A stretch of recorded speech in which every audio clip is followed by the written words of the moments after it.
28生命之光。當耶穌參加住棚節嘅時候，佢睇見聖殿嘅院裏邊正在舉行住棚節嘅典禮。喺院裏邊有兩條好高嘅燈柱，柱上面承接住兩個非常巨大嘅燈座。獻晚祭嘅時候所有嘅燈都點着咗，燈光照耀全耶路撒冷嘅城。呢個禮節係用嚟紀念嗰個引領以色列人行過曠野嘅火柱，亦係被認為預指彌賽亞，即係救主嗰種嘅降臨嘅。到咗黃昏嘅時候燈光四射，聖殿嘅院裏邊呈現一片歡樂嘅嗰種嘅慶祝嘅景象。白髮蒼蒼嘅老人，聖殿裏邊嘅祭司同埋民間嗰啲嘅官長都嚟參加呢種嘅盛會。佢哋一聽到樂器嘅聲音就婆娑起舞，由各種嘅樂器同埋吟頌所伴奏，所帶出嚟一種歡樂嗰種嘅氣氛。民眾藉住耶路撒冷呢個燈光，表示佢哋希望彌賽亞佢嘅降臨嚟光照以色列。但係喺耶穌睇嚟呢個景象有更大嘅意思。聖殿當中燦爛嘅燈光點樣照耀四方，嗰個屬靈之光嘅光源基督，亦必定點樣光照世界嘅黑暗。但係呢一個表號仲唔算十分完全。其實佢親手安置喺天上嘅大光，先至係佢使命嗰種嘅榮光，比較合適嘅代表。喺早晨當太陽升到橄欖山上，陽光照射住呢個雲石嘅宮殿，光輝燦爛嘅時候，聖殿牆上嗰種嘅黃金閃耀住呢種燦爛嘅光芒。耶穌就指住呢個景象話：我係世界嘅光，跟從我嘅就唔喺黑暗裏邊走，必要得到生命嘅光。當時聽見呢句話嘅人有一位喺好多年之後以絕妙嘅文詞響應話：生命喺佢裏頭，呢個生命就係人嘅光，嗰個光係真光，照亮一切生喺世上嘅人講。呢個就係使徒約翰嘅見證，記載喺約翰第1章第4節同第9節。耶穌升天之後過咗好多年彼得喺聖靈光照之下，亦曾經回憶基督佢所用嘅嗰個表號話：我哋並有先知更確嘅預言，如同燈照喺暗處。你哋喺呢個預言上邊留意，直等到天發亮，晨星喺你哋心裏邊出現嘅時候，先至係好嘅。呢個記載喺彼得後書第1章第19節。上帝向佢個百姓顯現嘅時候一貫都係用光嚟做佢嘅臨格嗰種嘅象徵。起初上帝創造天地嘅時候，佢只講咗一句話，光就從黑暗當中照耀出嚟。當以色列人出埃及嘅時候，光亦喺白天嘅雲柱同埋晚上嘅火柱嚟引領佢哋。喺西奈山上邊曾經有強烈嘅火光從耶和華嘅周圍發出嚟，令人望而生畏。喺聖殿裏邊施恩座上邊亦有光嚟停留喺上邊。當所羅門王奉獻聖殿嘅時候，亦有榮光充滿整個聖殿。當天使向牧羊人報告救主降生嘅消息嘅時候，亦有榮光照耀住佢哋，而且照耀整個伯利恆嘅幽野。聖經話上帝就係光，而基督又話我就係世界嘅光。呢啲就代表佢同上帝係合而為一嘅。喺創造世界嘅時候，吩咐光從黑暗裏面出嚟嘅就係佢。佢係日月星辰之光嘅來源。佢喺表號、象徵同預言當中照亮以色列人。但係呢一個光唔單係為猶太人。太陽嘅光點樣照遍全世界上嘅每一個角落？公義嘅日頭，呢個光亦係點樣照亮咗全世界每一個人嘅心靈？世界上雖然曾經出咗唔少嘅聖賢以及智力卓越、才學超群嘅人，佢哋嘅言論所能夠啟發人嘅思想，開闢廣大嘅知識嘅領域，佢哋被人尊為人類嘅嚮導或者福星，但係有一位超過佢哋，因為佢哋呢一班人唔係真正嘅亮光，只有耶穌先至係真光，可以照亮一切生喺世上嘅人。我哋根據人類歷史嘅記載啊，追溯歷代嘅聖言，喺呢個光總係喺佢哋之先。太陽系嘅月光同埋一切星宿點樣反射太陽嘅光，照亮世上各大思想家嗰種嘅教訓，喺佢符合真理嘅範圍之內，無非係反射公義嘅日頭嗰種嘅光輝。每一種嘅思想嘅結晶，每一種新嘅思想嘅發現，都不過係從嗰個世界之光嗰度發出嚟嘅。耶穌用我就係世界嘅光呢一句話嚟宣布佢自己就係彌賽亞。聖靈曾經藉住先知以賽亞話：你做我嘅僕人，使雅各眾支派復興，使以色列中得保存嘅歸回，尚為小事，我還要使你做外邦人嘅光，叫你施行我嘅救恩，直到地極。呢個係以賽亞49章第6節。人人都知道啊，呢一個預言係指彌賽亞嚟講嘅。所以當耶穌話我係世界嘅光呢個時候啊，眾人就都會領會啊，佢係喺度聲明自己就係預言當中所指嘅嗰一位。喺法利賽人同埋官長聽嚟啊，耶穌呢個聲明啊係一種傲慢僭妄嘅話。一個好似佢咁樣平凡嘅人，竟敢做出呢一種咁樣嘅宣稱，呢個簡直係佢不能夠容忍嘅。於是佢哋就裝作聽唔見佢嘅話，而質問耶穌話：你係邊個？佢哋要逼住佢自己講出自己嘅基督。呢一班奸猾嘅人啊，相信耶穌佢嘅外觀同埋佢嘅工作，既然與眾人嘅期望大不相同，如果佢自己講親口宣布自己係彌賽亞咧，眾人就會睇出佢係一個騙子，而會棄絕佢嘅咁。對於佢哋所發嘅你係邊個呢個問題啊，耶穌回答話：我係就係嗰個從起初話俾你哋聽嘅。耶穌係邊個呢個問題啊，不但係已經喺佢嘅教訓當中顯明，而且亦喺佢嘅品德上早已經顯明出嚟啦。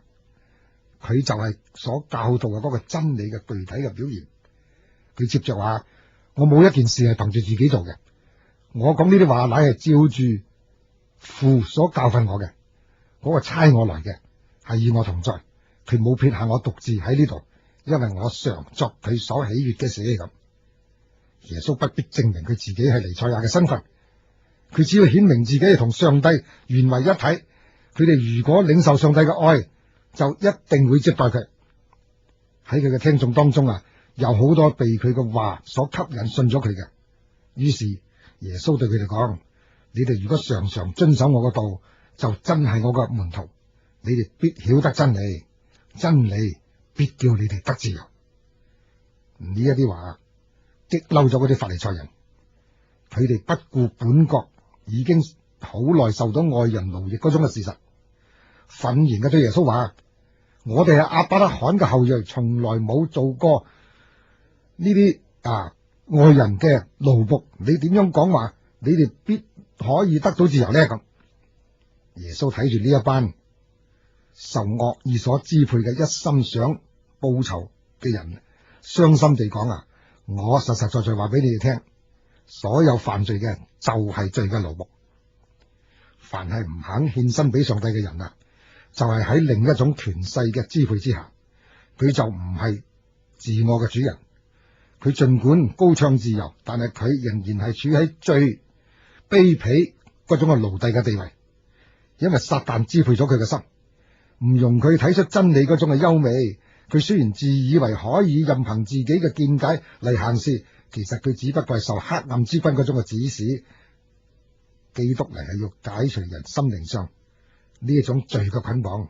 佢話：所以天父嘅兒子若叫你哋得自由，你哋就真自由了。喺救贖嘅工作上係冇勉強嘅，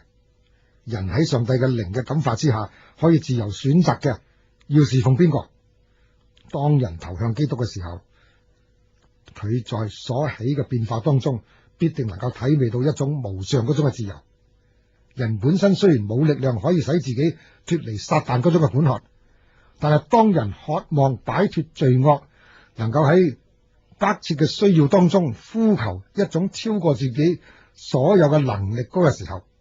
我哋心靈上嘅種種嘅力量就會充滿咗聖靈嗰種嘅神力，就會使人可以按照自己嘅意思嚟實行上帝嘅旨意。故此人啊，得到心靈嘅自由嘅唯一嘅條件就係同基督合一。真理必叫你哋得自由，基督就係真理。罪惡之所以能夠取勝，係乃係藉住剝削人嘅意志，並且摧毀人心嗰種嘅自由而達到嘅。順從上帝就係要恢復人嘅原來嗰種嘅真正嘅榮耀嗰種嘅尊嚴。人所要順服嘅上帝嘅律法，其實亦係使人自由嘅律法嚟嘅。法利賽人以為具有亞伯拉罕嘅子孫嘅身份呢，就係最光明嘅事情。耶穌話俾佢哋聽啊，只有行亞伯拉罕所行嘅事，先至能夠確定呢種嘅身份。真正亞伯拉罕嘅子孫係一定會過亞伯拉罕咁樣順從上帝嘅生活嘅。亞伯拉罕嘅後裔唔係以身份同埋血統嚟鑑定嘅，而係以能夠同亞伯拉罕有相同嘅品格嚟決定嘅。耶穌唔承認當時嘅猶太人係亞伯拉罕嘅真正子孫，佢話你哋係行你哋嘅父所行嘅事咁。佢哋就回答話：我哋唔係從淫亂所生嘅，我哋只有一位父，就係上帝咁。耶穌回答話：倘若上帝係你哋嘅父呢，你哋就必愛我，因為我本係出於上帝，亦係從上帝嗰度嚟嘅。耶穌指住佢哋話：但係你哋係出於你哋嘅父魔鬼，你哋父嘅私欲，你哋偏要行。佢從起初就係殺人嘅，不守真理，因佢心裏邊沒有真理。我將真理話俾你哋聽，你哋就因此唔信我。猶太人啊，嗰啲首領之所以唔接受耶穌，就係因為耶穌講咗真理，而且咧講得十分肯定，觸犯咗呢一班自稱為義嘅人，亦就係真理。真理暴露出假道理嘅虛謬出嚟，譴責佢哋嗰種嘅教訓同埋行為係唔對嘅，所以咧就唔受佢哋嘅歡迎。佢哋寧願閉眼不顧真理，而唔肯謙卑嘅承認自己係犯咗錯。今日世界上亦有好多咁樣嘅人，一味自我沉迷於自以為對嘅事情上邊，唔肯接受真理。耶穌又對當時嘅人講：你哋中間邊個能夠指證我有罪呢？咁我既然將真理話俾你哋聽，為咩唔信我呢？咁幾年以嚟啊，反對耶穌嘅仇敵曾經日日跟住佢，想喺佢個品格上面揾出一啲污點，但係佢哋喺佢嘅身上一直揾唔到可以嚟控告佢嘅機會。但係猶太人啊，雖然揾唔出耶穌有咩罪，仲係死都唔肯接受佢所講嘅真理。呢啲就證明啊，佢哋故意要同上帝隔絕關係。佢哋冇從上帝嘅仔嗰度所傳嘅信息嚟認識上帝嗰種嘅聲音。喺佢哋嘅拒絕基督嘅行為上邊，就係定咗自己嘅罪。耶穌話：出於上帝嘅必聽上帝嘅話，你哋唔聽，因為你哋唔係出於上帝。呢個教訓啊係千古不變嘅。好多喜歡強解批評，而且喜歡喺聖經當中故意揾錯處嘅人，以為咁樣可以表現佢係思想家有一種獨立嘅智慧，而且咧佢嘅見解比人高超。其實佢哋喺批評聖經嘅時候，就等於喺度批評自己，因為由此顯明佢哋呢並冇一種能夠欣賞嗰啲從天而嚟嘅永垂萬世嘅真理嗰種嘅能力。凡係響應上帝靈感嘅人，必定會尋求嗰啲能夠增進自己對上帝嘅認識，而且能夠鍛煉提高自己嘅品格，正如向日嗰種嘅花朵，使輝煌嘅陽光為佢着上一種美麗嘅色彩一樣。受聖靈感化嘅心靈必定會轉向公義嘅日頭，以致天來嘅榮光以及基督嗰種嘅美德能夠感染佢，使到佢嘅品格上邊亦能夠發出基督嗰種一樣嘅美麗。耶穌將猶太人嘅態度同埋亞伯拉罕嗰種嘅態度做一個好鮮明嘅比較。佢話：你哋嘅祖宗亞伯拉罕歡歡喜喜嘅仰望我嘅日子，既睇見咗啦就快樂。亞伯拉罕喺自己嘅經驗當中，曾經領會到上帝為救贖人類嘅罪惡而犧牲咗愛子嗰種嘅啟示。佢曾經將自己嘅仔，就係上帝所應許嘅獨生仔，係佢一生所希望嘅寄託嘅，放喺祭壇上邊。正當佢要舉刀殺咗佢嚟獻祭嘅時候，上帝吩咐佢唔使咁樣做，因為上帝為佢另外預備咗隻羊嚟代替佢。亞伯拉罕從呢個慘痛嘅教訓當中，佢在佢心靈當中領略到人類亦有一位教主基督會嚟代替人嚟贖罪。佢體會到上帝對人嗰種愛係幾咁偉大，為咗救拔人類啊，從罪惡嘅深淵出嚟，竟然不惜犧牲佢自己個獨生嘅仔。亞伯拉罕喺完全獻身俾上帝之後啊，先至明白上帝俾佢睇見嘅有關基督嗰種嘅異象。佢認識到喺上帝賜下獨生子拯救罪人脫離呢個永死呢件事情上邊啊，上帝所犧牲嘅係比較世人任何嘅犧牲都更偉大、更奇妙得多。喺上帝預備一隻羊羔代替亞伯拉罕嘅仔呢件事情上邊啊，講明咗我哋世人冇人能夠替自己嚟贖罪，一切宗教嘅獻祭制度都係虛空嘅，唯有接受嗰位為人類而準備好犧牲嘅救主耶穌，先至係唯一嘅救贖嘅方法。此外，別無其他嘅辦法。正如《使徒行傳》第4章12節所講嘅，除佢以外，別無拯救，因為喺天下人間冇賜下別嘅名，我哋可以靠住得救。耶穌話：我係世界嘅光，跟從我嘅就唔喺黑暗裏邊走，必要得到生命嘅光。呢個世界充滿各種黑暗嘅事情，社會上處處一片黑暗，官場上充滿黑暗。正如中國嘅俗語所講話：天下烏鴉一樣黑。商場上亦充滿黑暗，團體上亦係充滿黑暗，甚至有啲人啊，覺得佢嘅前途亦充滿一片黑暗，處處都係令人蒙查查。其實我哋啊，不必有咁樣嘅感覺，亦不必永遠陷喺呢個黑暗當中，因為有種真光已經照耀出嚟，佢能夠將一切嘅黑暗都將佢驅散。耶穌就係呢個真光。我哋有咗耶穌喺我哋嘅生活當中，就唔會再生活喺黑暗當中。無論我哋嘅處境點樣，我哋都會知道，我哋一定有一個光輝燦爛嘅前途。讓我哋一同祈禱。親愛嘅天父上帝，感謝你使我哋喺呢個充滿黑暗嘅世代當中，我哋不必永遠喺人生嘅黑暗境遇當中嚟摸索，因為你已經賜俾我哋一種世界嘅光，就係救主耶穌。叫我哋凡係跟從佢嘅人，不必喺黑暗裏邊走，而可以得到生命嘅光。求你將呢個真光賜俾我哋每一個人，使我哋由於喺心裏邊有呢種真光，就能夠睇到人生真正嘅意義以及世界嘅前途。